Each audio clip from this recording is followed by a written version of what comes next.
Alors je ne sais pas si on change de lunettes, on avait des lunettes un peu rose optimistes, je ne sais pas si elles vont devenir encore un petit peu plus noires avec le prochain intervenant.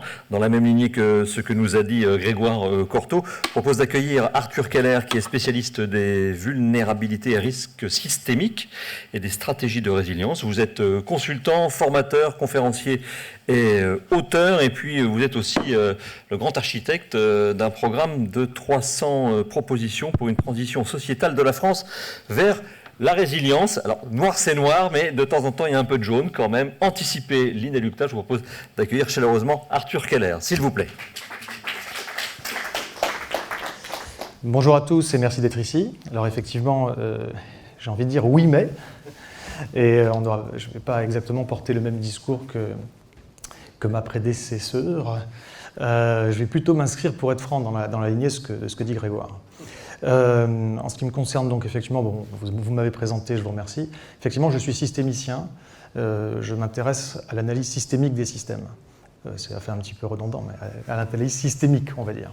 Je vais essayer de proposer aujourd'hui, effectivement, une vision systémique des choses, c'est-à-dire de sortir des silos disciplinaires, que ce soit de sortir des expertises, et de sortir notamment de l'expertise énergétique à proprement parler. On va parler d'énergie, mais je vais également vous dire ce qui se passe à côté, dans d'autres silos, et on va essayer de relier les points d'une certaine manière. Donc oui, l'énergie, effectivement, est au cœur des enjeux sociétaux de ce siècle. Ça, c'est une absolue certitude, puisque l'énergie, c'est quoi? C'est c'est la mesure, c'est la mesure du mouvement et de la transformation du monde.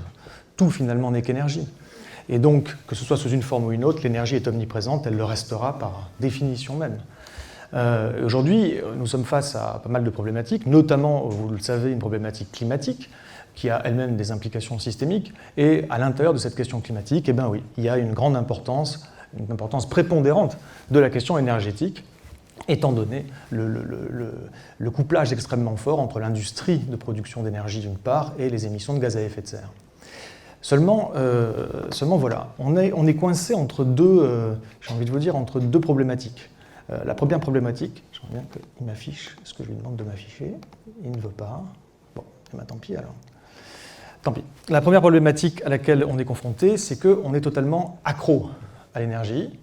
Il y a une ultra-dépendance, et notamment à une forme d'énergie, qui sont les énergies fossiles. Aujourd'hui, certes, l'électrique, la part de l'électrique augmente, mais elle augmente très légèrement. Donc, comme le disait Grégoire, là, on ne s'était pas coordonné, mais effectivement, je suis absolument d'accord avec lui, parce que ce sont des données officielles qui disent que la part des fossiles dans la production énergétique mondiale est d'environ 85%, et que ça n'a absolument pas changé depuis les années 70. C'est à peu près stable, à 1% près, autour de 85%.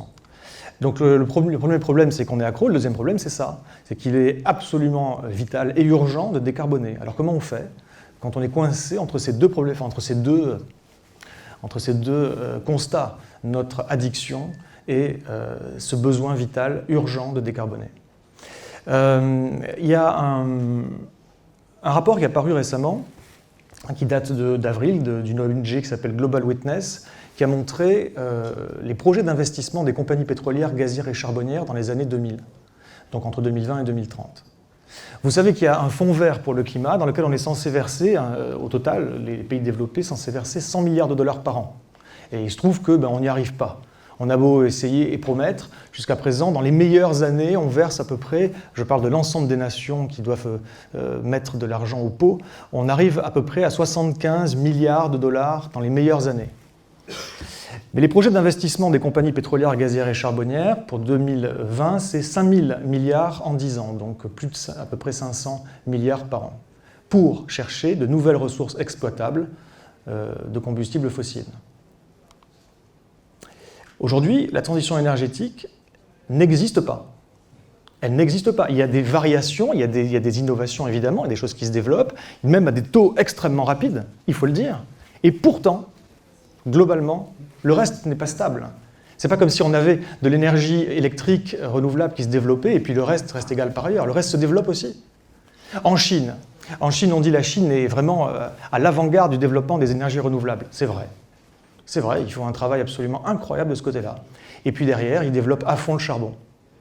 On a en septembre ou octobre dernier, on a On a des satellites qui nous montrent qu'il y a je ne sais plus combien de dizaines de centrales à charbon qui sont en train d'être construites en Chine, de manière totalement officieuse. La transition énergétique n'existe pas, il n'y a pas de substitution, juste de l'addition de nouvelles capacités de production. Cette addition révèle notre addiction. Et donc, la plupart des innovations aujourd'hui concernent la production d'électricité. Je veux dire, ici, dans ce salon, je pense que la plupart des exposants vont vous parler de ça sous une forme ou une autre. En tout cas, ça concerne la production électrique. Et ça concerne ce qu'on peut faire en termes de production électrique. Mais la production électrique, c'est une vingtaine de pourcents de la problématique énergétique totale. En France, 23%.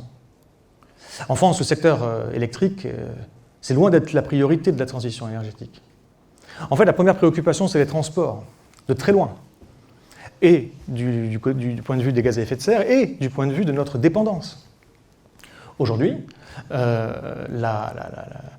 l'intégralité, enfin aujourd'hui, de tout temps, j'ai envie de vous dire, l'intégralité des activités humaines requiert des transports. Et aujourd'hui, au niveau mondial, 97% des transports utilisent du pétrole. Alors certes, on va pouvoir développer d'autres choses, mais on ne va pas pouvoir remplacer le parc existant par un parc électrique. Ce n'est pas vrai. C'est impossible. Il n'y a pas les matériaux pour, il n'y a pas les infrastructures pour. On va pouvoir les développer ? Ok, on pourrait. En combien de temps ? C'est une question de timing, comme on va le voir. La deuxième préoccupation, c'est le bâtiment.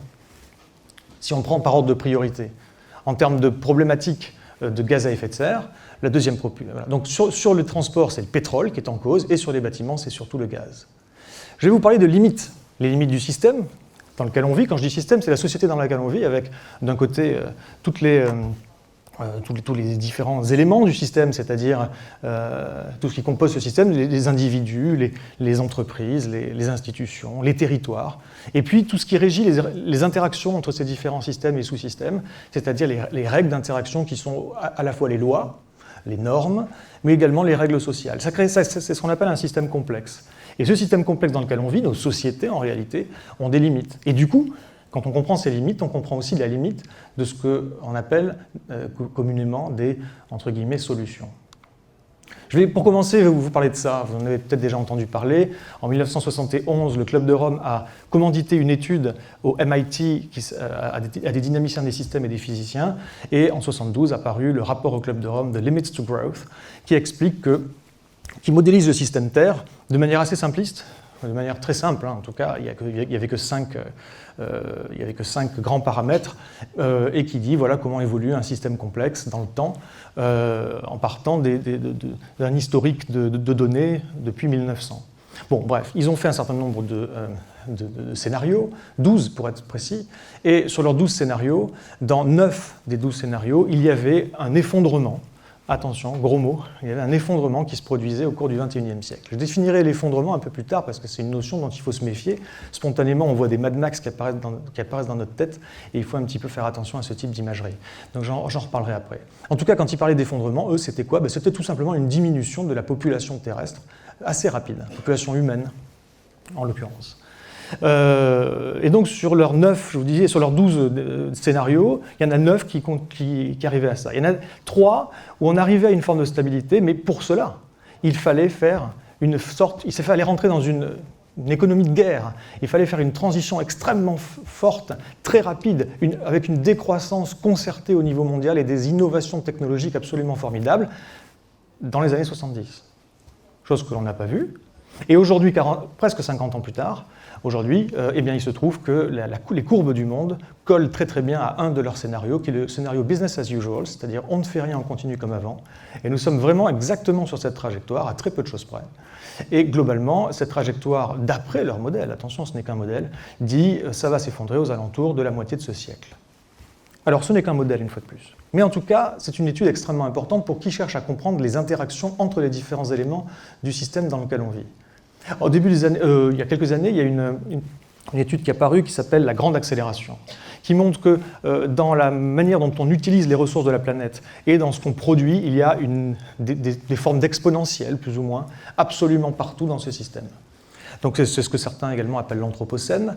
En tout cas, je préfère ce terme de grande accélération, personnellement, qui définit le début de ce siècle, enfin la fin du précédent et le début de celui-ci. Et aujourd'hui, il y a des limites de cette planète. On peut le ressentir intuitivement quand même, on sent qu'il y a bien des limites physiques, des limites biogéochimiques sur cette planète que nous habitons.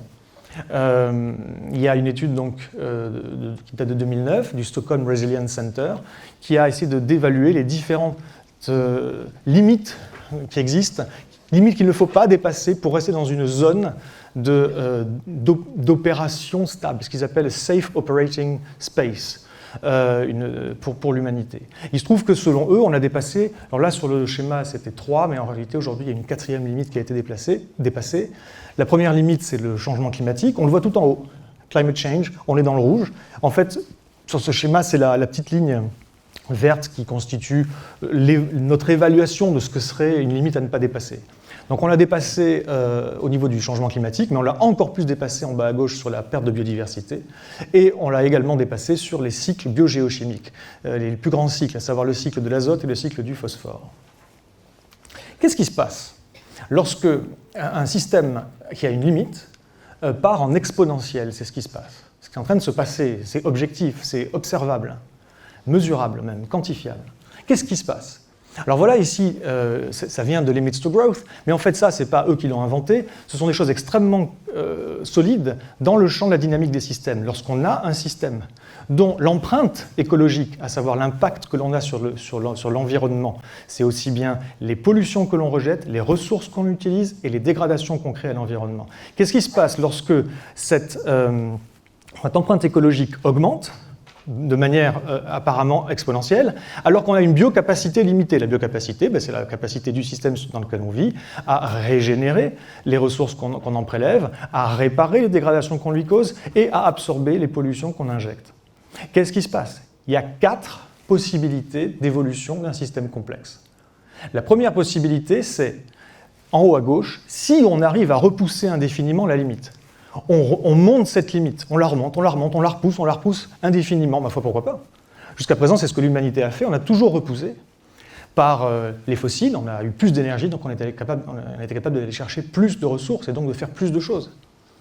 On a eu la révolution verte, on a été capable de multiplier les rendements agricoles du sol, on a repoussé la biocapacité. On n'a pas arrêté de faire ça. Tant qu'on y arrive, on peut continuer de croître.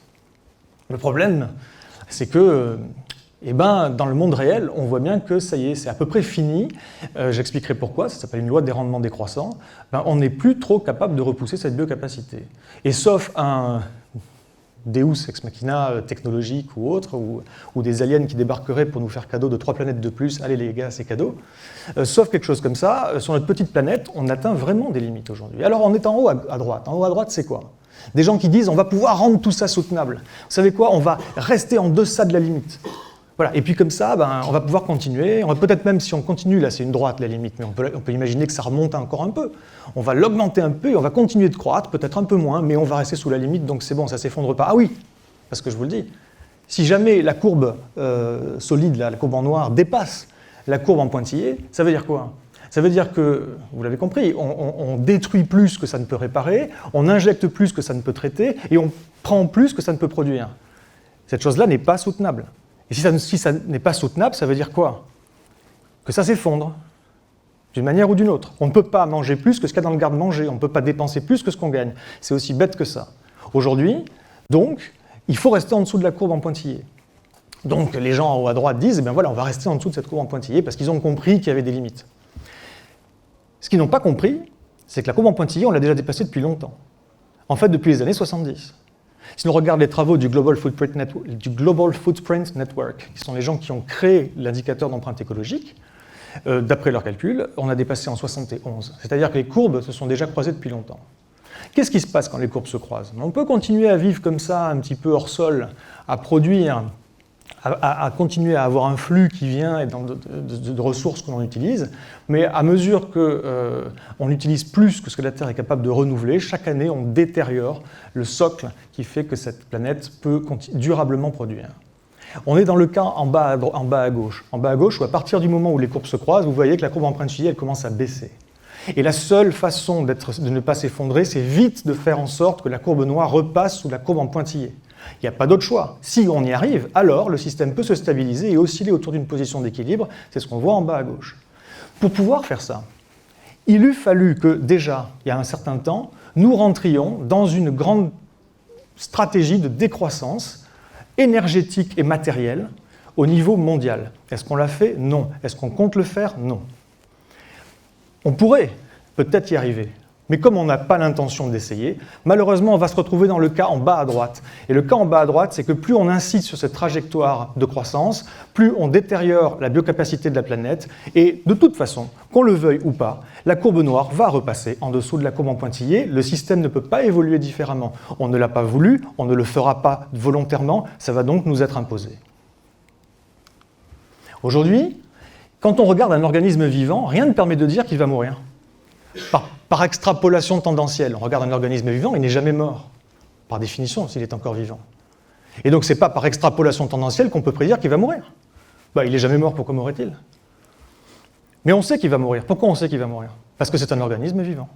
Et parce qu'on connaît l'ensemble de la population des organismes vivants. Et on sait qu'un organisme vivant, ça meurt. Notre civilisation. Si on regarde uniquement notre civilisation, pourquoi s'effondrerait-elle? Elle ne s'est jamais effondrée. Enfin, celui qui raconte ça est forcément un hurluberlu, n'est-ce pas? Mais si on regarde l'ensemble des populations des civilisations, il y a bien un truc qui est clair, c'est qu'une civilisation, ça s'effondre. Elles se sont toutes effondrées pour une raison X ou Y avant nous, et aujourd'hui, ceux qui prétendent que ce n'est pas possible, ce serait bien à eux de le prouver.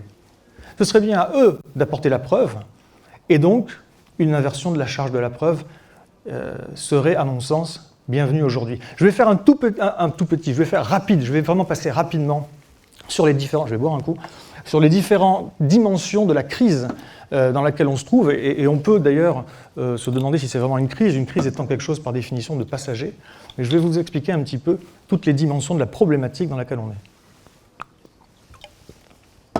Et nous allons voir que c'est une problématique systémique. La Terre, le système vivant, le monde vivant, est composé de plusieurs sphères. La première sphère, c'est la lithosphère.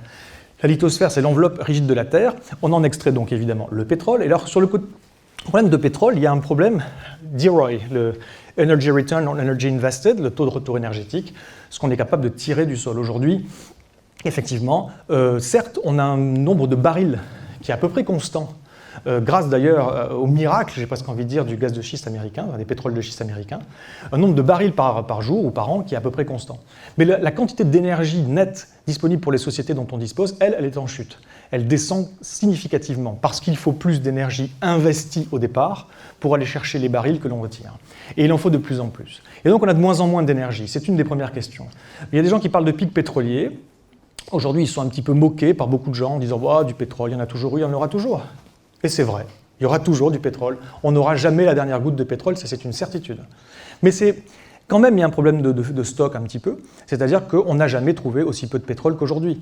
On en découvre chaque année le quart de ce qu'on consomme. Et selon l'Agence internationale de l'énergie, il faudrait trouver entre 2 et 3 fois plus de pétrole aujourd'hui, simplement pour compenser le déclin de la production. En réalité, il faudrait trouver 4 Arabies Saoudites avant 2030 pour juste compenser le déclin sur le pétrole. Mais ce n'est pas qu'un problème de flux, c'est surtout qu'un problème de stock, c'est surtout un problème de flux. Comment est-on capable, va-t-on être capable d'assurer le flux dont nos sociétés ont besoin dans les prochaines décennies? C'est une question à la fois géologique, mais surtout technique, industrielle, financière, car évidemment les prix interviennent là-dedans, et géostratégique. Est-on capable, notamment la France, d'assurer ces flux dans les prochaines décennies, sachant qu'on produit moins de 0,5% de notre pétrole, que tout en dépend, entre 91 et 94% de nos transports en dépendent, sachant que que ce pétrole vient de zones qui sont géopolitiquement instables? Je l'ignore. En tout cas, il y a un problème spécifique de transport. Au niveau du charbon, la qualité baisse assez rapidement. Pareil, on peut en tirer une quantité donnée, mais il ne contient pas la même énergie. Le charbon qu'on retire aujourd'hui est beaucoup moins dense énergétiquement que ce qu'on tirait avant. Là aussi, il y a un taux de retour énergétique qui baisse. Les impacts environnementaux, par contre, eux, augmentent. On va dire peut-être qu'on va pouvoir remplacer le pétrole par du charbon, en faisant du coal to liquids, du charbon liquéfié. Ok, mais sauf que jusqu'à présent, on est incapable d'aller chercher le charbon sans pétrole. Les métaux sont utilisés pour l'extraction, pour les renouvelables également, pour toute cette transition énergétique très high-tech dont on nous parle beaucoup et sur ce salon, évidemment. Il y a une électrification du monde, c'est sûr, une sophistication du monde, c'est sûr. De plus en plus de terres rares sont nécessaires, notamment, mais de métaux, et un certain nombre de choses qui sont en raréfaction. On va passer, en réalité, si l'on met des technologies partout, d'une dépendance à l'OPEP à une dépendance à la Chine. Puis il y a d'autres choses, mais je passe rapidement. On a une pénurie de sable de construction aujourd'hui dans pas mal d'endroits au monde. Singapour est obligé d'importer son sable d'Australie. Or, on en a besoin du sable pour beaucoup de choses, mais notamment pour les panneaux solaires, pour les microprocesseurs, pour le verre aussi, les routes, le béton. Puis le phosphore, c'est un petit peu hors sujet là ici, donc j'en parle, je ne vais pas m'étendre, mais il y a un grave problème également de phosphore. Tout ça, donc comme je le disais, c'est un problème de stock, mais aussi plutôt souvent de flux. Quelques images. D'abord, ça c'est les découvertes de pétrole depuis les années 40. Voilà un petit peu la gueule qu'a cette courbe. Voilà la production aujourd'hui qui évidemment a toujours 40 à 50 ans de retard sur les découvertes. La production de pétrole conventionnel, on a atteint un pic en 2008, selon l'Agence internationale de l'énergie, le pic oil conventionnel était en 2008, mais il y a aussi donc les pétroles non conventionnels, et aujourd'hui si on les rajoute à l'équation, la légère descente que l'on voit en pétrole conventionnel est compensée par uniquement et exclusivement les huiles de schiste américaines. Mais les huiles de schiste américaines ne font pas des carburants. C'est du pétrole qu'on ne met pas dans des moteurs. C'est du pétrole qui est extrêmement léger. En tout cas, la grande majorité de ce pétrole est extrêmement léger. C'est ce qu'on appelle des condensats. En fait, c'est comme du gaz liquéfié. Il y a une grosse partie, en tout cas. C'est la raison pour laquelle, malgré leur production incroyable de pétrole aux États-Unis, ils importent massivement du pétrole de l'étranger pour leurs voitures. Et c'est également, il y a aussi une autre chose dont je voulais parler, c'est que ce n'est pas une question d'avoir les stocks, ça ne nous met pas à l'abri. Exemple, le Venezuela, qui ont les premiers stocks de pétrole avec le conventionnel et le non conventionnel réunis au niveau mondial et qui est en effondrement malgré ça. J'attire votre attention, juste en passant, sur le fait qu'en Europe, il n'y a vraiment pas beaucoup de pétrole. Voilà, le pétrole fournit, vous pouvez voir, à peu près 35% de l'énergie primaire mondiale, mais il en faut pour à peu près tout le reste. Il n'y a pas que le pétrole qu'on retire du sol, donc on extrait beaucoup de choses. Ça, c'est une excavatrice à godet. On est coincé en fait entre un double étau. Enfin, dans un étau qui a deux parties. La première partie, c'est le flux énergétique. Et ce flux énergétique qui, d'abord, était solaire, depuis qu'on a exploité les stocks d'énergie fossile, maintenant ce flux s'est accéléré grandement. Et de l'autre côté, il y a un autre flux qui est le flux matériel. D'abord basé sur des matériaux renouvelables, et puis qui, évidemment, lui aussi, quand on a commencé à exploiter les stocks d'hydrocarbures, s'est fortement accéléré. Et c'est bien ça, la grande problématique. C'est qu'on a ces deux flux qui s'accélèrent l'un l'autre, comme une double spirale, une double exponentielle qui s'accélère l'une l'autre. On a de plus en plus besoin de pétrole pour aller chercher le pétrole, de plus en plus de pétrole pour aller chercher les métaux. Il faut de plus en plus de métaux pour aller chercher les métaux et de plus en plus de métaux pour aller chercher le pétrole. En réalité, ces deux choses-là sont indiscernables. Si on n'avait que le problème énergétique, je pense qu'on pourrait peut-être le résoudre. Si on n'avait que le problème des matériaux et des métaux, ce serait déjà beaucoup plus difficile. Mais bon, on va savoir. Peut-être qu'on y arriverait si on avait de l'énergie à foison. On pourrait peut-être aller chercher ailleurs que sur Terre. Mais le problème, c'est qu'il y a les deux en même temps. Et ça rend la chose ingérable. J'attire votre attention que si on regarde les minerais, on ne voit pas très bien là-dessus, mais bon, nous avons... on voit là ou pas?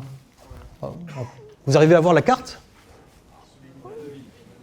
Bon, bref, en tout cas, c'est une carte du monde. Hein. Mais en tout cas, il n'y a rien en Europe. L'Europe qui est...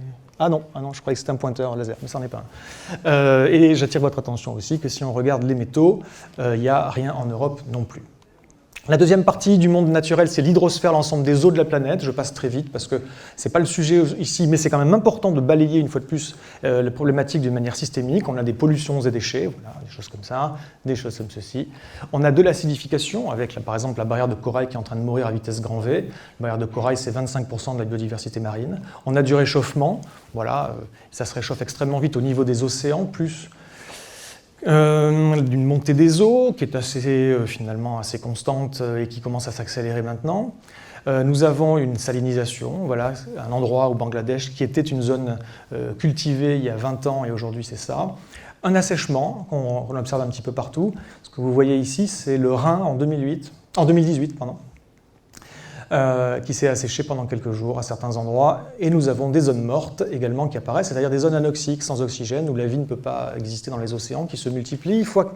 On en a toujours eu, hein, c'est pas nouveau, mais là, la vitesse à laquelle ça se développe est assez impressionnante, x4 depuis 1950. La troisième partie du monde naturel, c'est la cryosphère, l'ensemble des glaces de la planète, qu'on voit ici sur une représentation un peu originale. Alors j'ai un scoop, ça fond.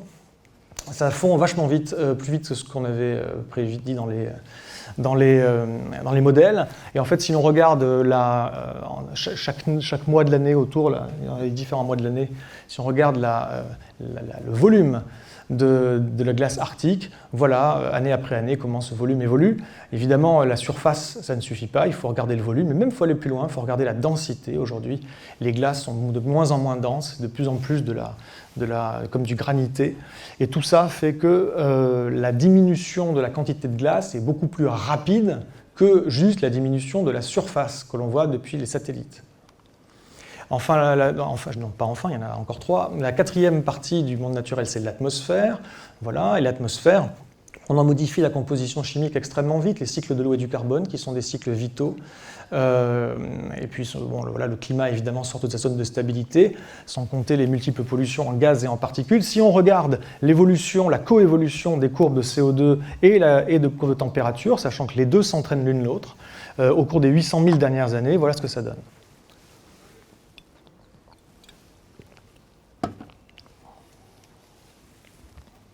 Donc on voit quand ça monte, ce sont des périodes interglaciaires, et quand c'est bas, c'est-à-dire la plupart du temps, ce sont des périodes glaciaires. La différence entre une période glaciaire et une période interglaciaire, c'est 4 à 5 degrés.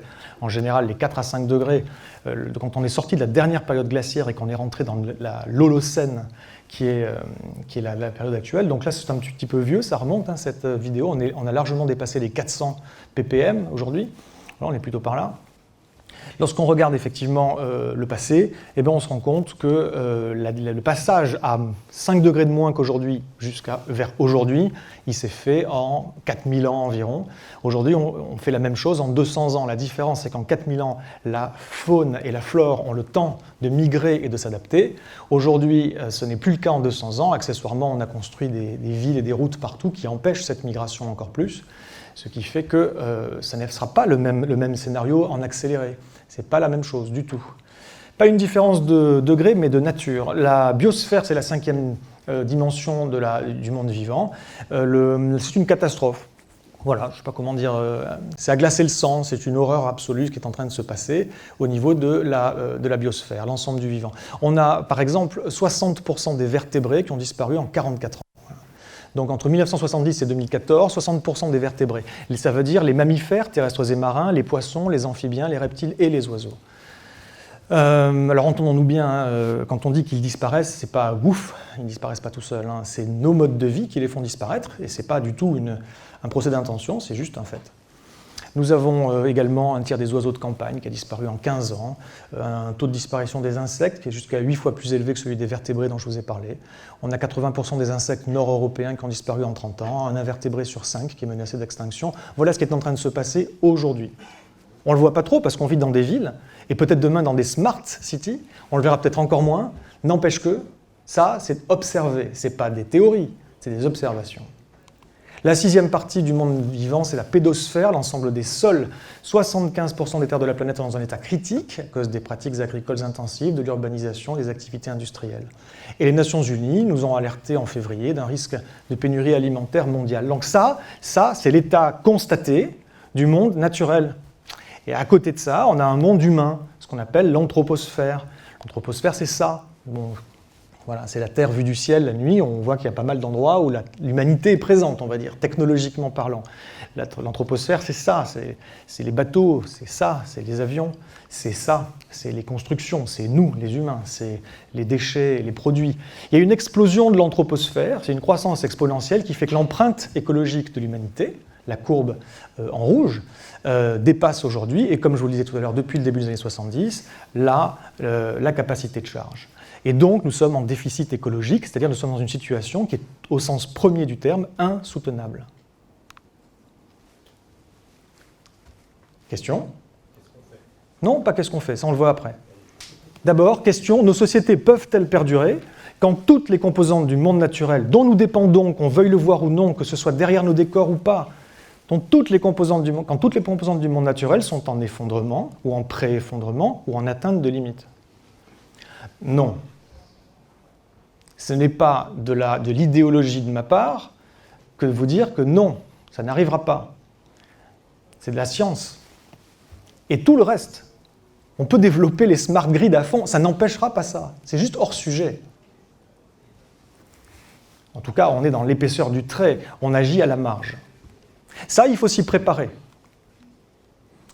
Ce qu'on va avoir, c'est une descente énergétique et matérielle, parce que la courbe noire va repasser sous la courbe en pointillé, qu'on le veuille ou pas. La différence, enfin, ce que l'on peut faire aujourd'hui, c'est quoi? C'est qu'on peut essayer de le comprendre, et on peut essayer de l'anticiper, et on peut essayer de manœuvrer cette descente énergétique et matérielle. Il y a deux cas de figure. Soit on se met ensemble à développer des stratégies pour comprendre que ça va se passer quoi que l'on fasse et l'anticiper de manière intelligente et humaine, digne si possible, soit on ne le fait pas, et cette descente énergétique et matérielle nous sera imposée. Dans le chaos. Je vous parle de pénurie critique, là. Donc, grosso modo, plus on se croit invincible, moins on se prépare, et moins on se prépare, plus on est vulnérable. Pour compléter et terminer sur la vulnérabilité de nos sociétés, dont on veut volontairement occulter ça, mais je suis désolé, hein, je n'occulte pas. Tout d'abord, toutes nos activités jusqu'au plus vital sont tributaires du bon fonctionnement de chaînes logistiques à flux tendu, totalement hors de notre contrôle, dont 97%, enfin dont toutes nécessitent des transports, pardon, dont 97% utilisent du pétrole. Si vous pensez que notre sécurité alimentaire, énergétique, sanitaire est garantie par l'État ou les collectivités, détrompez-vous, en cas de rupture d'approvisionnement de plus de quelques jours, nous sommes simplement livrés à nous-mêmes. 2. Nous dépendons d'infrastructures, des réseaux électriques, de gaz, d'eau, de transport, de télécommunications, qui eux-mêmes sont tributaires d'un apport permanent d'énergie et de matériaux pour leur fonctionnement et leur maintenance. Par exemple, aux États-Unis, on considère qu'il faudrait débourser environ 4 500 milliards de dollars avant 2025 pour juste réparer les installations qui sont en train de faillir. Ça n'arrivera pas. 3, on a mis des technologies partout, et il y a beaucoup de technologies ici, et c'est super les technologies. On a optimisé le monde, on a créé de super trucs, en plus très euphorisant, parce que c'est génial, quoi. Sauf qu'on a complexifié le monde et on l'a fragilisé en faisant ça. C'est-à-dire que maintenant, on est vulnérable à des ruptures d'approvisionnement, on est vulnérable à des pannes, on est vulnérable à des attaques, que ce soit des hackers, des cyberterroristes, etc. Et tout un tas de nouvelles menaces qui apparaissent.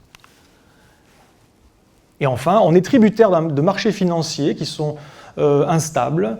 On est quelque part inféodé à un système financier international qui est court-termiste, dont la finalité est à l'antipode de l'intérêt général. Donc, qu'est-ce qu'on fait ? Est-ce qu'on fait ça ? Est-ce qu'on fait ça ? Est-ce que c'est ça l'avenir ? Il n'y aura jamais les ressources pour faire ça. On ne va pas remplacer une ville par une autre. Comment on y va à ça ? Parce que ça, on pourrait imaginer construire à la rigueur une ville from scratch ailleurs, quelque part. Pourquoi pas ? On pourrait imaginer. Je ne sais pas si on a assez de matériaux, mais on pourrait l'imaginer. Mais c'est Paris, ça. C'est-à-dire remplacer le Paris existant par ça. Non, là, je ne vois pas. Non. C'est juste impossible. Est-ce qu'on va avoir ça partout ? Des véhicules autonomes qui roulent tout seuls, électriques évidemment.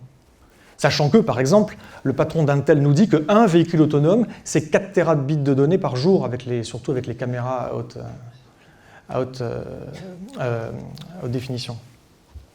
Donc ça signifie quoi ? Ça signifie que si on avait 10 millions de véhicules en circulation, des véhicules électriques autonomes en circulation au niveau mondial, juste 10 millions, en termes de flux de données, ce serait plusieurs dizaines de fois la totalité d'Internet aujourd'hui. Il ne faut pas croire qu'Internet, c'est dématérialisé. Hein. L'impact du numérique, il est absolument énorme. Ça n'arrivera pas. Donc il y a certains endroits où ça va arriver, oui, il y a certaines villes où ils vont en mettre des smart grids et puis des réseaux autonomes, de véhicules autonomes, évidemment qu'il va y en avoir. Ces endroits-là, ça va être super, ça va être hyper à la pointe, jusqu'au jour où il y aura la grosse panne. Et d'une manière générale, on se trompe de problème. C'est ça que je voulais vous dire, en fait. On se trompe de problème et du coup, on ne risque pas de trouver les bonnes solutions. Le dérèglement climatique, par exemple, ce n'est pas un problème. Ce n'est pas un problème, c'est un symptôme. Je vais vous l'expliquer. Si on modélise la situation, elle se présente comme ça. En amont, on prélève des ressources, au milieu, on les transforme en biens et en services avec de l'énergie, et en aval, on rejette des déchets et des pollutions. Ces déchets, ces pollutions sont liquides, solides ou gazeux. Et parmi les gaz, il y a des gaz à effet de serre. Et le dérèglement climatique n'est qu'une conséquence du fait que la civilisation est un flux thermodynamique qui transforme la nature en déchets. Un flux qui est trop rapide. Un flux dont le débit est beaucoup trop rapide par rapport à ce que peut encaisser la planète. Il faut décroître le débit de ce flux. Sinon, quoi qu'on fasse, smart grid ou pas, produire de l'électricité, même décarbonée, c'est de l'énergie au service de ce flux. Ce flux qui détruit les conditions de vie sur Terre. Voilà ce que c'est.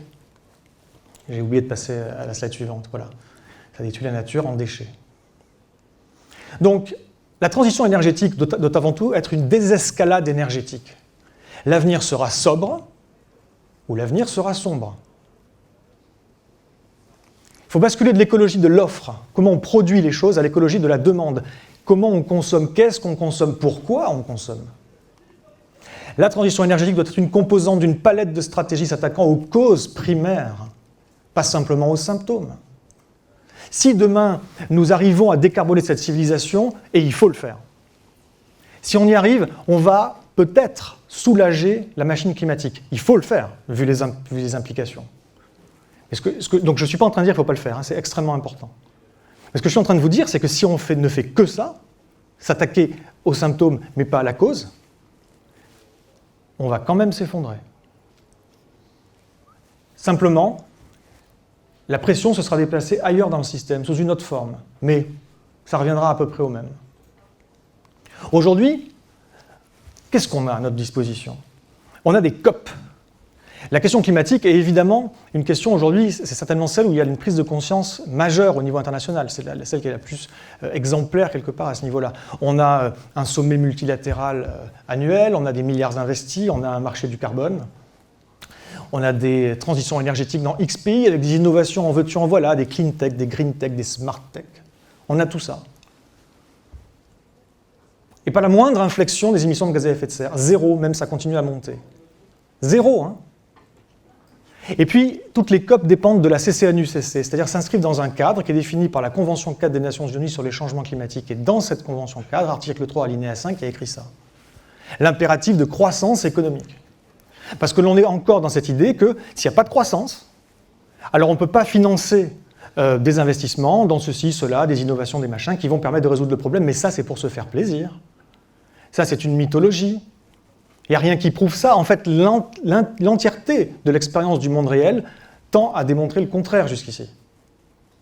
Alors on peut miser sur le fait que dans l'avenir, on va réussir à faire ce qu'on n'a jamais réussi à faire. Hein. Sauf que pendant ce temps-là, on dilapide des ressources qui ne nous préparent pas à ce qui arrive. Une grande descente énergétique et matérielle. Voilà. COP après COP. On en est à COP 25, là. Et voilà les émissions de gaz à effet de serre.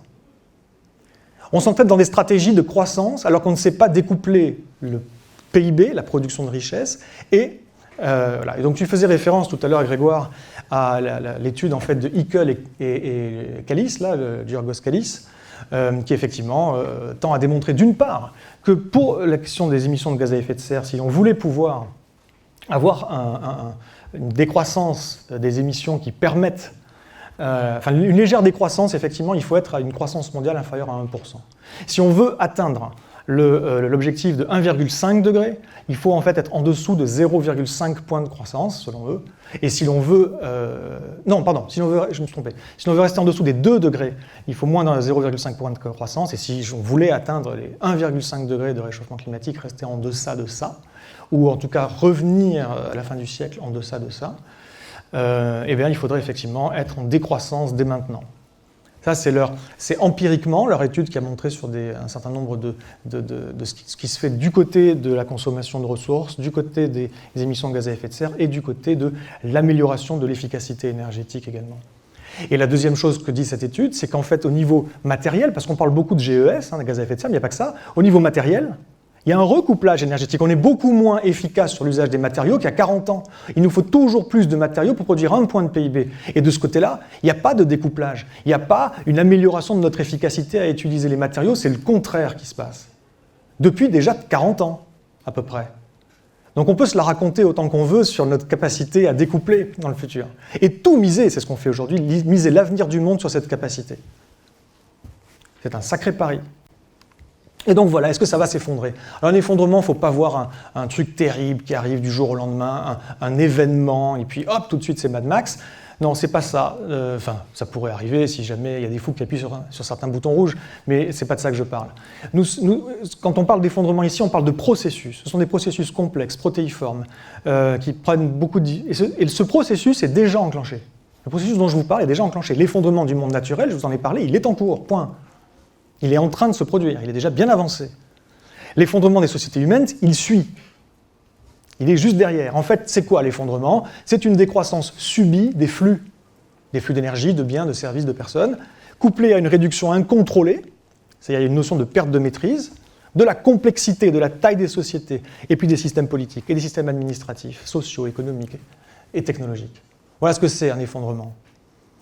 C'est un processus qui est déjà enclenché. La transition ne peut réussir que si elle se fixe des objectifs physiquement réalistes. Il faut donc anticiper cette descente, pas tenter de l'éviter, c'est trop tard. Je vous le dis, ça fait mal, je sais, mais c'est trop tard. Il aurait fallu que moi j'intervienne là dans cette salle il y a 50 ans, et qu'il y a 50 ans tout le monde dise « Ouais, super, quel est le président du monde ?» Et savoir, enfin, je ne dis pas qu'il aurait fallu que ça arrive, mais ce que je veux dire par là, c'est que s'il y avait eu une réaction comme ça, mais là, on est trop tard, on arrive trop tard. La différence entre si on se prépare et si on ne se prépare pas, c'est que dans le premier cas, on peut choisir. On peut choisir ce qu'on garde, ce que l'on jette, ce que l'on invente de nouveau, etc. Et si on ne se prépare pas, si on n'anticipe pas, ce qui va se passer, c'est que, une fois de plus, la même décroissance va se produire, mais elle sera subie. Il y a 5 stades de l'effondrement selon Dmitri Orlov, qui est un chercheur américano-russe. Je vais passer très rapidement là-dessus, mais ce qui est important dans ce qu'il dit, c'est que en fait, tout notre système tient quoi? Tient sur quoi? Tient surtout sur une notion extrêmement difficile à saisir, qui est la notion de confiance. S'il y a une perte de confiance dans le système bancaire, alors il peut y avoir un effondrement financier. Suite à cet effondrement financier, il peut y avoir une perte de confiance dans le marché, et là, il peut y avoir un effondrement économique et commercial. Si ça va plus loin, on a une perte de confiance dans les institutions, et ça peut être un effondrement politique. Si ça va plus loin, une perte de confiance dans les solidarités sociales locales, ça devient un effondrement social. C'est à peu près le stade d'effondrement qu'on a eu quand l'URSS s'est effondrée. C'était un effondrement de rang 3 ou 4, selon les analyses. Et puis ça peut aller plus loin, c'était assez rare dans l'histoire, mais il y en a eu quelques cas de perte carrément de confiance en l'humain, et là, on avait un effondrement culturel. En parallèle de tout ça, il y a l'effondrement écologique, bien entendu, dont j'ai déjà parlé. Alors voilà, comment manœuvrer la transition, c'est la troisième partie. J'ai commencé, enfin, juste une question. Là, je vois écrit qu'il me reste 13 minutes, mais au départ, il me semble que c'était pas... je crois que j'étais... Bon bref, je crois que j'en ai 5 de plus, si je me souviens bien. Bon, bref.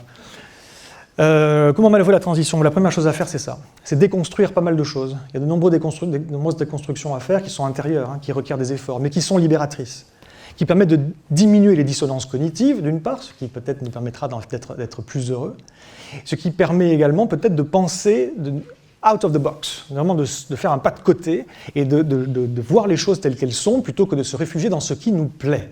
La technologie nous plaît, l'innovation nous plaît, on veut faire ça parce que ça nous plaît. C'est notre outil, on croit qu'il est utile, on veut être utile, alors on fait ça. Il y a un dicton qui dit, alors je vais en parler après, je sais que j'ai une slide pour en parler après, excusez-moi, je me suis emporté. En tout cas, il faut d'abord sortir du déni, il faut sortir du triomphalisme facile, de principe. Il faut comprendre et admettre qu'on est vulnérable, tout simplement. Il faut passer à une histoire qui s'appelle la résilience. Il n'est plus temps, je suis désolé de vous le dire, mais il n'est plus temps d'essayer de rendre le monde soutenable. Il faut essayer de rendre le monde résilient. Résilient, ça veut dire quoi?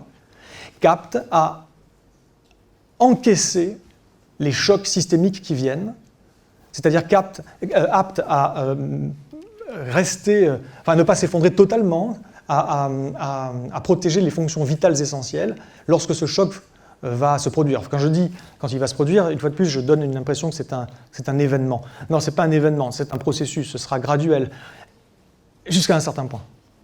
Il y a des gens qui sont gradualistes, qui pensent que ce sera très graduel, et des gens qui pensent que ça va se produire rapidement. Moi, je pense que c'est les deux. Je pense que si on regarde en moyenne mondiale, ce sera graduel, mais je pense qu'à chaque endroit, il y a un moment où ça dévisse. Parce que c'est le cas de tous les systèmes complexes. Quand on applique une pression à un système complexe, il se déforme, il s'adapte, jusqu'à un certain point qui est un seuil de rupture, et là il s'effondre. Pour devenir résilient, il faut des tampons, c'est-à-dire des stocks, des réserves de nourriture, de matériel, de médicaments, de fournitures essentielles, etc. Il faut avoir ça pour pouvoir passer des caps difficiles, pour pouvoir lisser la courbe, que ça ne s'effondre pas d'un coup, mais plutôt que ça soit une descente gérable. Il faut des barrières. En fonction de là où on est soumis à des risques qui sont de différentes natures. Il faut connaître les risques auxquels on est soumis. Pour ça, il faut comprendre qu'on n'est pas invulnérable. Il faut évidemment étudier les risques. Et puis, il faut s'y préparer. Par exemple, à Fukushima, les barrières, c'était tout simplement des digues. L'information est importante. Il faut avoir une meilleure information de ce qui se passe, pour pouvoir anticiper sur la courbe, pour pouvoir participer s'il y a un truc bien, pour pouvoir se défendre s'il y a un truc mauvais, etc. Il faut redonder tous les systèmes critiques, ne pas dépendre de quelque chose qui est extrêmement important. Il faut faire tout ça en réseau, pas chacun de son côté, mais vraiment en réseau. Aujourd'hui, il faut avoir une logique de commun. Les ressources essentielles, il faudrait les sortir des logiques de marché pour les protéger. Il faut qu'on crée entre territoires et entre acteurs de la société, entre organisations aussi, une complémentarité et une solidarité. Est-ce qu'on est là-dedans ? Tant qu'on n'est pas là-dedans, ce n'est pas résilient. Il faut également développer des usages efficaces et de la sobriété, c'est évidemment. Donc ça implique de revoir nos besoins. Et revoir nos besoins, ça veut dire quoi ? Ça veut dire arrêter de poser la question « comment ?» La question « comment on fait ?» Ça, c'est le truc des ingénieurs. Ils sont très forts pour trouver le comment. On a un problème, on a identifié le problème, on va résoudre. Non, il faut poser maintenant la question pourquoi on veut faire les choses. Dans quel but ? Aujourd'hui, il n'y a aucune institution dont la finalité est justement de trouver la finalité de cette société. Ça n'existe pas. Il n'y a pas de grands débats, de grandes discussions philosophiques sur qu'est-ce qu'on fout là. On est tous dans une course en avant, on y va à fond, on tête dans le guidon. Mais pourquoi ?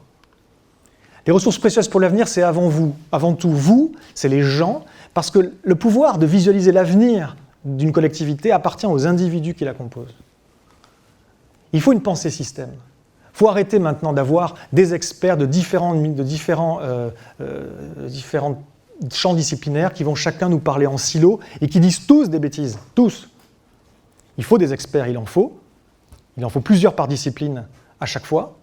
Et puis ensuite, il faut quelqu'un qui comprend un peu ce que racontent les experts partout. Il faut plusieurs personnes en réalité. Il faut en tirer une synthèse et surtout pas laisser les experts nous dire comment sera l'avenir ou prendre des décisions pour l'avenir, parce qu'ils ne savent rien. Pour un expert, dans son champ de domaine, tout est possible. Il est passionné, il voit les émergences, il se focalise là-dessus, il ne comprend pas les limites du système. Il faut de l'adaptabilité, ça va au-delà de la résilience. La résilience, ce n'est pas revenir à l'état initial. Adaptabilité, parce qu'on sort d'une zone de stabilité, ne serait-ce que pour la question climatique. Il faut une transformabilité des systèmes. Ça va encore plus loin que l'adaptabilité. C'est la capacité carrément à changer les règles d'interaction des éléments du système, changer de la culture donc. Et donc il faut inventer de nouvelles cultures. Ce sont des changements profonds, structurels, culturels, organisationnels. Et ça s'impose. Est-ce qu'on est capable ? On dit qu'on est super intelligents les humains. Est-ce qu'on est capable de faire ça ? Parce que ce n'est pas une question d'intelligence en réalité. C'est une question de courage et de bienveillance. Voilà ce que c'est. Alors est-ce qu'on est courageux ? Est-ce qu'on est bienveillant ? Pour que les changements soient durables, ils doivent se faire en interaction avec d'autres acteurs, de façon, si possible, intergénérationnelle, et avec les écosystèmes, en équilibre avec les autres espèces qui les constituent. Notre anthropocentrisme obsessionnel est un vrai problème dans un monde qui a atteint ses limites. Voilà, il faut un équilibre avec le vivant. Il faut élargir notre cercle de compassion, faire rentrer à l'intérieur peut-être autre chose que simplement nous, notre communauté, ou même, dans le meilleur des cas, l'espèce humaine. Enfin, tout ça, ça se passe sur la sphère des idées. C'est un changement de civilisation. Si on parvient à opérer cette bascule vers un monde d'énergie renouvelable, par exemple, il faut bien se projeter. Car ce que des gens que je trouve excessivement ambitieux, excessivement optimistes et pas du tout lucides, la plupart des gens qui vont vous parler de transition énergétique, si vraiment ça arrivait, même ça, c'est un changement de civilisation. Si on fout des panneaux photovoltaïques, je schématise évidemment, des éoliennes, des hydroliennes partout, c'est un changement de civilisation. Déjà, rien qu'avec ça, on est obligé d'abandonner nos exigences de perpétuelle pilotabilité des réseaux. Et si on veut des réseaux pilotables, ok, très bien, mais on fout du gaz partout, effectivement. Et on fout en l'air le climat, mettant en danger peut-être les conditions même de vie sur Terre, pour le coup, pas de notre vivant sans doute, mais d'ici quelques siècles, millénaires. Donc rien que ça déjà. Il faut un sursaut Parce que si vous n'avez pas l'intention de travailler là-dessus, je peux le comprendre, hein, parce que vous n'en avez pas envie, parce que ce n'est pas votre métier, parce que c'est pas... si vous pensez qu'il faut faire toujours plus en termes de production énergétique, parce que c'est ça qui va nous permettre de je ne sais quoi, moi, ce que je vous dis, c'est que vous allez vous en mordre les watts. Cette décroissance, elle est inéluctable. Je parle d'une décroissance énergétique et matérielle, et comme on ne sait pas découpler, on ne sait pas faire plus de croissance économique avec moins d'énergie et de matériaux, ce sera aussi une décroissance économique. Soit on la prépare, elle peut se préparer et s'aménager, soit on la subit. C'est soit un sursaut juste, soit juste un sursis. Ce que j'allais dire tout à l'heure, c'est ça. On a des outils en tête. Et on veut que ces outils soient utiles. Alors on fait tout pour qu'ils soient utiles. Il y a un dicton qui dit, si votre seul problème... Pardon, je me trompe, je reprends. Il y a un dicton qui dit, si votre seul outil est un marteau, tout problème ressemble à un clou. C'est exactement ce que l'on fait. On a des outils, on veut qu'ils soient pertinents, on transforme la perception que l'on a des problèmes pour que nos outils apparaissent comme pertinents. La réalité, c'est, je vous l'ai déjà dit, qu'est-ce qui se passe sur la question climatique où il y a pourtant pas mal de mobilisation, pas la moindre inflexion des émissions de gaz à effet de serre, parce que nos outils sont inadaptés. Parce qu'il faudrait adapter les outils et certainement développer de nouveaux outils pour faire face à cette situation plutôt que d'essayer de faire le contraire, ce que l'on fait bêtement. Il faut sortir du solutionnisme, de ce mythe du génie humain qui va tout sauver. Ça n'a jamais été le cas, jamais. Ben si, vous trouvez des exceptions, ça et là, sur des petites problématiques données. Mais globalement, le génie humain n'a jamais sauvé une civilisation. Ce qui sauve la civilisation, c'est de sortir de l'hubris. Il y a les quelques civilisations qui ont réussi à ne pas s'effondrer totalement, ce sont les civilisations qui ont décru, qui se sont adaptées à leur nouvel environnement. Donc, il faut bien comprendre une chose. C'est quoi le solutionnisme, que ce soit par la technologie ou par d'autres choses? Trouver des solutions, c'est quoi? C'est vouloir préserver le système. C'est exactement ce que ça veut dire. On a un problème, on le traite. Pourquoi? Pour que le système continue. On met un pansement, on met une rustine, on fait un petit technofixe là, et c'est reparti, et ça continue. Le technosolutionnisme, c'est préserver le système. C'est la finalité même. Elle n'est souvent pas dite, parce qu'on ne se pose pas la question de la finalité, mais c'est le cas. Et maintenant, il va falloir poser la question de pourquoi on fait les choses, et il va falloir remonter aux causes des causes, aux causes primaires, et arrêter de se focaliser sur les symptômes. Ce n'est pas pessimiste comme vision. C'est pas pessimiste. C'est pas défaitiste comme vision, c'est pas défaitiste. Moi, je ne suis pas quelqu'un de pessimiste, je suis quelqu'un qui a beaucoup d'espoir, mais pas pour la même chose. Je n'ai pas d'espoir pour la prolongation de ce monde-là. J'ai l'espoir que l'on est suffisamment malin pour arriver, pas tous ensemble, hein, évidemment pas 100% des gens, mais pour arriver à créer quelque chose de neuf, qui fasse sens et qui soit résilient. Voilà ce que je crois. Et moi, j'ai vraiment de l'optimisme là-dedans. Et si je suis face à vous aujourd'hui, c'est parce que je ne suis pas un défaitiste. Je dis ça parce que je sais très bien... Ce qui se passe dans la tête de beaucoup de personnes quand ils m'entendent, c'est « oh, loser ». Et le loser, c'est celui qui ne regarde pas les problèmes en face. Il faut détruire les faux espoirs pour construire des espoirs lucides. Redéfinir l'objet de notre espoir, proposer de nouveaux imaginaires. C'est une nouvelle civilisation. Il faut sortir de cette croissance, fût-elle verte, elle est impossible. Il faut sortir de la marchandisation de la nature. On met un prix sur quelque chose parce que soi-disant ça va lui donner de la valeur, faux. On met un prix sur quelque chose, on déclenche des logiques de spéculation sur cette chose jusqu'à ce qu'il n'y en ait plus. Ça s'est toujours produit. Des espèces entières sont disparues jusqu'au dernier spécimen parce que les derniers spécimens valaient des millions de dollars. Il faut sortir de ce récit techniciste obsolescent. Nos visions de l'avenir sont archaïques. Même quand les schémas sont très jolis, les dessins sont très beaux, les représentations visuelles. Même quand les technologies sont proprement géniales, et c'est souvent le cas. Malgré tout, la vision de l'avenir au service de laquelle on met ça est simplement une prolongation de vision de l'avenir qu'on a depuis des siècles et qui est aujourd'hui totalement obsolète. Le solutionnisme, je l'ai déjà dit, il faut en sortir. Il faut poser les bonnes questions. Le pourquoi on fait les choses. Pourquoi en 2 mots. C'est bien que ça vienne du bas. Ça serait encore mieux que ça vienne du haut. Hein. S'il y a jamais il y avait des gens en haut qui facilitaient l'émergence depuis le bas de nouvelles pratiques, de nouvelles façons de vivre, ça serait bien, mais on ne va peut-être pas trop attendre que ça vienne du haut, donc il faut que ça vienne de nous. Il faut donc un récit parallèle, avec de nouvelles valeurs, des nouvelles règles pour vivre ensemble, des nouveaux savoir-faire qu'il faut développer, mais pas dans la continuité de ce qu'on apprend aujourd'hui. Il faut revoir l'éducation, il faut créer de nouveaux héros qui incarnent tout ça. C'est une œuvre collective, et ça engage notre responsabilité. Il faut inspirer autour de nous pour pour entraîner un changement plus général. La technologie, elle nous fascine, mais elle n'est bénéfique que si elle nous émancipe et ne nous transforme pas en junkies. Que si elle contribue à une décomplexification du monde, plutôt que de rajouter des strates de complexité qui nous rendent de plus en plus dépendants et nous vulnérabilisent. Voilà ce qu'elle fait aujourd'hui, la technologie, à 99%. Il faut sortir du piège de la complexité, parce que sinon on arrive là-dessus. On arrive sur une loi des rendements décroissants, où on rajoute de la complexité, et à un moment, les ajouts, les incréments successifs de complexité arrivent à un seuil de contre-productivité, et la société se met de nouveau à... Il y a plus de problèmes qui se créent que de problèmes qu'on est capable de résoudre. C'est ce qui se passe systématiquement quand une civilisation arrive à son terme. Et donc aujourd'hui, on est à la croisée des chemins, et c'est le déclic ou le déclin. Ça va se passer, je termine là-dessus, dans le faire aussi. Ce n'est pas juste la sphère des idées, c'est aussi la sphère du faire. Il faut baisser la consommation en part absolue. Voilà ce qu'il faut faire. Il n'y a pas d'autre solution. Aujourd'hui, c'est le contraire qui se passe. Ça monte, ça monte, ça monte. Voilà la consommation d'énergie primaire au niveau mondial. Il n'y a aucune transition énergétique, il n'y a que des additions. Il faut reconcevoir des systèmes pour que ce qu'on construit soit régénératif du vivant. Si ce n'est pas régénératif du vivant, ça ne fonctionnera pas. Posez-vous la question dans chaque chose que vous faites, est-ce que ça permet de régénérer le vivant? Si ce n'est pas le cas, ou en tout cas si à minima ce n'est pas neutre, on va dire, ça ne fonctionnera pas.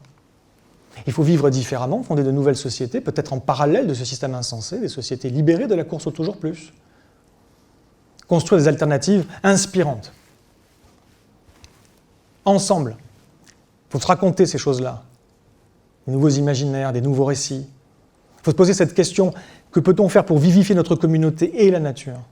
Et pour tendre vers l'autosuffisance territoriale. Je dis territoriale car tout se joue à l'échelle territoriale. Au-dessus, c'est une usine à gaz, on dépend de chaînes d'approvisionnement de beaucoup trop loin. En deçà, c'est trop petit. On n'a pas la masse critique. Vous faites ça, vous posez cette question-là dans votre organisation, dans votre vie, au niveau personnel, dans votre entourage ou votre communauté, vous créerez des espoirs lucides. Et vous déclencherez des prises de conscience et des réactions. Peut-être, je ne dis pas que c'est magique, mais en tout cas, si vous ne le faites pas, il ne se passera rien. Il faut prendre en compte ce que disent également les jeunes. Il y a le manifeste étudiant pour un réveil écologique avec 30 000 jeunes qui disent, 30 000 étudiants qui disent on ne veut plus travailler pour une entreprise qui ne prend pas en compte l'avenir maintenant et qui ne travaille pas pour un meilleur avenir durable. Donc voilà, j'ai plus que 3 slides. Donc voilà, c'est un sursaut collectif. Il faut se réveiller. Il faut se réveiller. Je suis désolé, la gueule de bois est difficile. On a cru, on a voulu, moi aussi, que ce soit possible, qu'on pouvait aller conquérir d'autres mondes ailleurs dans l'univers et je ne sais quoi, mais juste, c'est pas possible. Ça l'aurait peut-être été sous d'autres conditions, je l'ignore. Mais là, c'est plus possible, c'est une question de timing. Il faut comprendre les ordres de grandeur des flux et des stocks. Pour finir donc, je vous invite à décider d'où sont vos priorités. Voilà. À prendre des décisions créatives et ambitieuses. Et à le faire avant qu'il ne soit trop tard.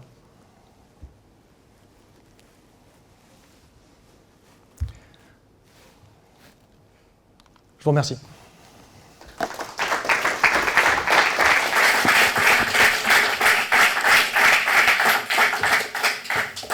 Merci Arthur Keller.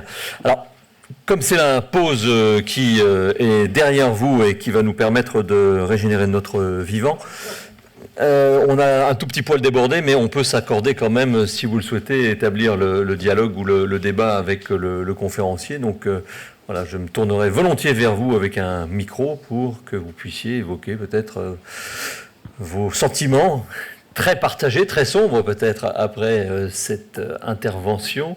Grégoire Corteau nous avait fait une entrée en matière qui n'était pas les plus optimistes. Nous avions eu une première conférencière qui nous avait redonné un petit peu de vert, quand même, ou un petit peu de rose, peu importe la couleur, mais un peu de positif. Et là, je ne connais pas le contraire de l'effet waouh, mais il faudrait l'inventer. Monsieur, une question. Bonjour, soyez le bienvenu. Bonjour, Alexandre Mignonac du CEA.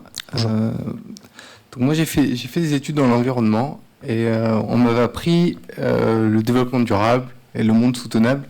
Donc j'apprends qu'on passe dans la résilience. Et donc quand j'entends la résilience, moi j'entends une approche psychologique, toutes ces recherches-là, qu'est-ce qui existe aujourd'hui sur cette approche philosophique, psychologique, j'allais dire, parce que c'est de ça dont on parle là, quoi. Non, en fait non, mais je comprends le quiproquo, et d'ailleurs je vais clarifier. Donc voilà, c'était ma question. Est-ce que vous connaissez des recherches et des gens qui travaillent sur ces sujets-là? Il y en a un paquet en fait. Mais il faut admettre qu'en France, il n'y a pas grand-chose, qu'il faut aller surtout dans le monde anglophone. Je vais clarifier deux choses. Je vais clarifier la notion de soutenabilité ou de durabilité, j'utilise les deux de manière interchangeable, et la notion de résilience. J'ai essayé de l'expliquer, mais manifestement, il y a encore un flou, et c'est normal, parce que la résilience en français, c'est avant tout une notion en résistance des matériaux. C'est le matériau, on le déforme et il revient à son état d'origine. Et puis ça a été ensuite développé, notamment par Cyrulnik, dans le champ de la psychologie, comme la capacité des gens, effectivement, à subir un choc et à revenir quelque part à leur état initial. Mais là, et je suis désolé, là, effectivement, c'est pas cette acception-là du mot résilience. C'est en fait une acception qui est utilisée parmi les gens qui font de la dynamique des systèmes. Et c'est effectivement un anglicisme. C'est un anglicisme, et il y a une acception en anglais de la résilience des systèmes qui se définit un peu par ce que je vous ai dit tout à l'heure. Je vous ai basculé un certain nombre de fondamentaux de la résilience. Je vous ai parlé des tampons, je vous ai parlé des barrières, je vous ai parlé de la redondance, etc. Tout ça, ce sont des systèmes, c'est ce qui fait qu'un système est résilient ou ne l'est pas. Il y a tout un tas de choses, et ça va même beaucoup plus loin que ce que j'ai dit là. C'était uniquement les premières notions essentielles là, que j'ai balayées. La notion de résilience d'un système, c'est sa capacité donc, lorsqu'un choc profond, grave, sérieux arrive, sa capacité à se déformer, à s'adapter et ensuite passer à un état B. C'est pas revenir à l'état stable A, c'est évoluer vers un état stable B. Voilà. C'est ça la résilience essentiellement des systèmes. Mais après, comme je le disais, il faut aller plus loin. J'ai rajouté la notion d'adaptabilité ou d'adaptativité, parce qu'on parle de systèmes adaptatifs. Et les systèmes adaptatifs sont des systèmes adaptés quand justement il n'est pas sûr qu'on arrive à un état stable B. Aujourd'hui, la seule chose dont on est certain, une fois de plus, rien que pour la question climatique, c'est qu'on sort de la zone de stabilité climatique qu'on a depuis 11 700 ans, ce qu'on appelle l'Holocène, et que l'on va vers une zone d'instabilité. Donc on quitte un état stable A, on ne sait pas s'il y aura un état stable B. Il sera peut-être dans 10 000 ans, plus peut-être même encore. Donc à notre niveau, pas du tout sûr. Donc il faut la notion d'adaptativité, voire ensuite, en cas de gros choc vraiment qui arriverait à un endroit où tout serait chamboulé, une notion de transformabilité, c'est-à-dire capable de se reconfigurer intégralement. Bon, voilà pour clarifier en tout cas la notion de résilience qui n'est pas dans le champ psychologique. Il faut aller voir pour cela, notamment, il faut lire Joseph Tainter sur l'effondrement des sociétés complexes. Il faut voir les travaux du Post-Carbon Institute aux États-Unis, les travaux de gens comme Richard Heinberg, comme Daniel Lurch, ou comme Nathan Hagens, qui sont trois personnes absolument brillantes qui travaillent sur ces choses-là. Il faut aller voir également ce que propose le mouvement des villes et territoires en transition, le Transition Network, Transition Towns, qui a été créé par Rob Hopkins. On est en plein dans la résilience, là. Donc voilà, je vous invite à ça. Mais une dernière petite chose, donc, je voudrais également passer juste quelques phrases sur définir la notion de soutenabilité, comme je disais. Parce que vous me dites que on vous a enseigné, vous avez appris le développement durable. Voilà. Et il faut savoir une chose, c'est que lorsque des institutions, lorsque aujourd'hui beaucoup même des gens qui enseignent là, le développement durable, lorsque des dirigeants, qui soient politiques, économiques, nous parlent de développement durable, de RSE, de choses qui sont soutenables ou vertes, d'économie verte, ils utilisent le mot durable, la durabilité, dans une de ces acceptions qui est l'acception faible, ce qu'on appelle la durabilité faible. Vous pourrez regarder sur Internet, ça se trouve facilement. La durabilité faible, c'est quoi? C'est la durabilité qui est compatible avec les hypothèses de la théorie néoclassique en économie. Voilà ce que ça veut dire. Les hypothèses de la théorie néoclassique en économie, pour ceux qui ne savent pas, la théorie néoclassique en économie, c'est la théorie dominante, qui est absolument omniprésente dans notre monde économique et politique et institutionnel. Et aujourd'hui, ceux qui ne sont pas alignés avec ça sont considérés comme des hétérodoxes. C'est vraiment l'économisme mainstream qui explique, enfin voilà, qui gère, enfin tous les programmes politiques et tous les modèles macroéconomiques utilisés par les macro-institutions sont basés sur la théorie néoclassique. Et elle dit quoi, cette théorie néoclassique? Enfin, elle dit plein de choses, mais elle se base sur quoi? Elle se base sur des hypothèses qui sont notamment les suivantes, qui sont la concurrence pure et parfaite, Donc tout le monde sur les marchés financiers sont des gens qui sont absolument rigoureux, utilitaristes et qui ont la même connaissance du marché les uns et les autres et n'ont pas d'influence sur le marché eux-mêmes. Enfin, c'est totalement hors sol, c'est une théorie qui est fumeuse. La deuxième chose très importante, c'est les marchés évoluent naturellement vers une position d'équilibre, ce qui est faux, sinon il n'y aurait pas de bulle. Et également une autre partie, surtout c'est celle-là qui nous intéresse ici, qui est la substituabilité des différentes formes de capitaux. Dans la théorie néoclassique, on dit que les types de capitaux différents sont substituables. S'il n'y a plus d'hommes, on les remplacera par des machines, et s'il n'y a plus de machines, on les remplacera par des hommes. Voilà, grosso modo, je schématise, mais c'est à peu près ça que ça dit. Et c'est vrai, et on peut imaginer que jusqu'à un certain point, ça peut tenir la route, dans un monde sans limite. Parce que le problème, c'est que les modèles macroéconomiques en question n'intègrent pas les ressources. Un des fondateurs de la théorie classique, qui est à la base de la théorie aujourd'hui néoclassique, c'est Jean-Baptiste Say. Jean-Baptiste Say a quand même dit, il faut quand même le faire, les ressources naturelles sont infinies, c'est pas le mot, sont illimitées, sont inépuisables, merci. Merci. Les ressources naturelles sont inépuisables, sans cela, nous ne les obtiendrions pas gratuitement. Je vous laisse un peu voir à quel point c'est bête. Et pourtant, c'est une des bases fondamentales de la théorie néoclassique en économie. Donc, la substituabilité des différentes formes de matériaux, si maintenant on intègre les ressources et les limites naturelles au schéma, au modèle macroéconomique, ça donne quoi? Ça donne, s'il n'y a plus d'eau potable, on trouvera autre chose qui fait pareil. S'il n'y a plus d'arbres, on trouvera autre chose qui fait pareil. C'est absurde. Tout repose là-dessus. Quand quelqu'un vous parle de soutenabilité, quand quelqu'un d'officiel, c'est la soutenabilité faible qu'il a en tête. Il ne le sait même pas forcément, il ne sait même pas ce que je viens de vous dire nécessairement. Mais moi, je peux vous dire qu'il s'intègre dans ce schéma de pensée-là. Et que la soutenabilité forte, qui est l'autre acception qui a été créée par un économiste qui s'appelle Herman Daly en 1990, c'est-à-dire une soutenabilité qui véritablement intègre les ressources naturelles dans les modèles macroéconomiques et qui aujourd'hui est encore relativement hétérodoxe, notamment les travaux de Gaël Giraud, chef économiste à l'Agence française de développement, qui travaille là-dessus, que cette perception du monde, elle n'existe quasiment pas dans les discours officiels. Voilà, donc développement durable, on parle d'une durabilité faible, c'est-à-dire d'une durabilité qui n'est pas durable, voilà, très clairement. Voilà, il faut être clair là-dessus. Au premier rang, là, s'il vous plaît. On va vous passer le micro. Bonjour, monsieur. Oui, bonjour, Jean Germain. Toute votre présentation très intéressante a quand même en sous-jacent la population. Si la population était constante, le problème serait éliminé. Or, vous ne le citez pas du tout. Est-ce une raison idéologique ou je sais pas. Merci. Je le cite, mais effectivement, je passe très très brièvement dessus. Là, je ne peux pas dire le contraire. Ah oui, vous pouvez rebasculer ou pas? C'est facile? Voilà, oui. Voilà. Donc effectivement, dans ma présentation d'une heure, c'est un quart de slide en haut à droite. Voilà. Et j'ai passé là-dessus très rapidement. La question de la population est extrêmement importante, mais elle est extrêmement sensible et il faut être très nuancé sur cette question. Très nuancé. On ne peut pas dire, on ne peut pas être plus de temps ou moins de temps sur la planète, etc. C'est pas aussi simple parce qu'évidemment, interviennent plein d'autres choses que le nombre de gens. Déjà, il ne faut pas raisonner qu'en humain, on n'est pas la seule espèce, et les autres espèces aussi ont un impact écologique. Enfin, avant qu'on les élimine. Aujourd'hui, il faut savoir quand même, tiens, tenez, je n'ai pas particulièrement insisté là-dessus, mais juste pour ça. Là, sur cette vision des mammifères terrestres au niveau mondial, par masse. On regarde la biomasse, la masse que ça représente. Ce n'est pas le nombre d'individus, c'est la masse. Bon, mais ce qu'on voit, c'est que la partie en bleu, ici, c'est l'humanité. À gauche, c'est le bétail, enfin, c'est les vaches. Ici, ça, c'est les chevaux. Ça, c'est les moutons. Ça, au-dessus, c'est les chèvres. Et ça, là-haut, c'est les porcs. Et les petits points verts qui sont autour, c'est la faune sauvage. C'est ce qui reste. On a éliminé 94% de la faune sauvage en à peu près 2 siècles. Donc, il faut bien s'en rendre compte. Donc, effectivement, c'était une parenthèse que je referme. Déjà, la population, c'est pas que la population humaine en théorie. Aujourd'hui, par exemple, la population du bétail est également extrêmement un impact énorme. Bon, mais une fois que ça c'est dit, il y a un véritable... le problème, c'est une équation qui s'appelle IPAT. I égale P fois A fois T.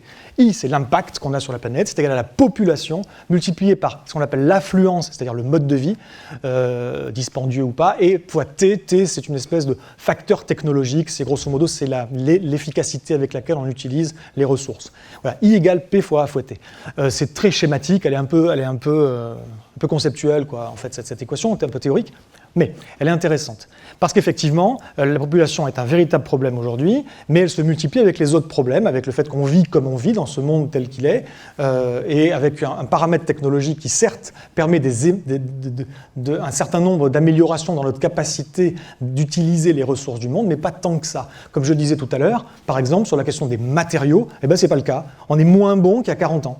Pourquoi ? Eh bien parce que la concentration d'un certain nombre de minerais, de métaux, elle a terriblement baissé, et qu'aujourd'hui, pour arriver à avoir un gramme de certains métaux, par exemple, il faut bouger des centaines de tonnes de roches, ce qui demande un investissement monstrueux en camions, en pétrole, etc. Et donc aujourd'hui, on est beaucoup moins efficace dans notre capacité à utiliser les matériaux et les ressources qu'on l'était il y a 40 ans. Donc tout ça, I égale P fois A fois T. Et je termine sur un truc. Oui, il y a un vrai problème de surpopulation, mais ce n'est pas un problème mondial. On ne peut pas dire, sur la Terre, on ne peut pas être 7 milliards, machin. Ça, on frôle l'idéologie quand on arrive là-dessus, parce que ce n'est pas du tout clair. Sur Terre, il y a une multiplication de véritables problèmes démographiques localisés. La surpopulation, c'est surtout un problème localisé. Les villes sont toutes en surpopulation. Une ville, par définition, est en surpopulation. Pourquoi ? Parce que la ville, eh bien, elle dépend évidemment d'une empreinte, enfin, elle a une empreinte écologique qui dépasse largement la superficie de la ville. Elle est dépendante pour son fonctionnement de flux d'approvisionnement, de camions qui viennent de partout en permanence. Et ça fait que c'est un problème. C'est un problème dans un monde où on n'est pas sûr de pouvoir, comme je le disais, de pouvoir assurer ces flux dans les prochaines décennies. Quand les flux s'arrêtent, que se passe-t-il ? Là, c'est une catastrophe. Là, les gens qui vivent en ville ne peuvent plus vivre en ville. Qu'est-ce qu'ils font ? Ils vont à la campagne, mais la campagne ne les attend pas bras ouverts. Donc, il y a un véritable problème. Donc oui, la population est un problème, ça va créer des problèmes, surtout dans les zones de surpopulation localisées, comme les villes, mais aussi les deltas vivriers, par exemple. Très bien, je vous propose de remercier Arthur Keller, s'il vous plaît, et puis de vous retrouver. Merci beaucoup.